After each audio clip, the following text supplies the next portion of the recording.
المخرج الكبير مجدي أبو عميرة في مركز إبشواي في محافظة الفيوم، وتحديداً في يوم 22 مايو 1960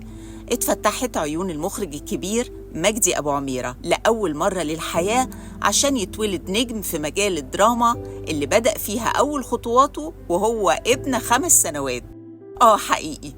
لأن مجدي أبو عميرة شارك في 3 أعمال درامية مرة واحدة وهو عنده 5 سنين بس، سنة 1965، وهما فيلم العقل والمال لإسماعيل ياسين، وفيلم طريد الفردوس لفريد شوقي، وكمان مسلسل لا تطفئ الشمس للمخرج الكبير نور الدمرداش.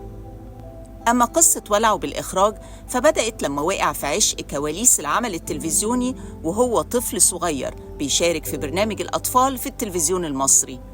وأخدوا الحب ده إنه يشتغل مساعد مخرج في عدد كبير من الأعمال وهو لسه في مرحلة الدراسة.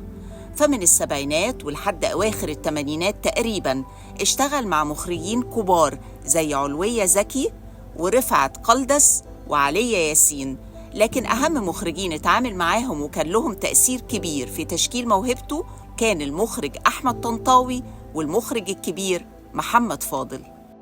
ورغم تخرج مجدي أبو عميرة في كلية السياسة والاقتصاد، إلا إن عشق العمل في الدراما كان مسيطر عليه، وكان راسم لنفسه هدف إنه يصبح واحد من أهم مخرجين الدراما في التلفزيون المصري. وكانت أول خطوة حقيقية ليه في المجال ده في سنة 92 لما أخرج مسلسل المال والبنون اللي نجح رغم وجود أعمال قوية منافسة ليه في نفس وقت الإذاعة، وقدر إنه يجذب المشاهدين ويحوز على اهتمامهم ومتابعتهم، حتى إنه عمل له جزء تاني بعدها ب3 سنين. وبعدها بسنة في سنة 93 اتعرض مسلسله الأشهر ذئاب الجبل، اللي أعلن لكل الوسط الفني وجمهور المشاهدين إننا قدام مخرج مختلف له بصمة خاصة وإيقاع مميز ظهر بوضوح بعد كده في كل أعماله اللي تعدت أكتر من 58 مسلسل اتعاون فيهم مع كوكبة من كبار الكتاب والفنانين. مجدي أبو عميرة مش مجرد مخرج عمل مجموعة من أشهر مسلسلات التلفزيون اللي لا يمكن تتنسي في الفترة من التسعينات لغاية النهاردة، لكن رصيده خبرة كبيرة جدا وتجارب حقيقية وتعب سنين طويلة قدر يوصل بيه لسر التوليفة اللي تخلي أعماله خالدة في أذهان عشاق الدراما العربية،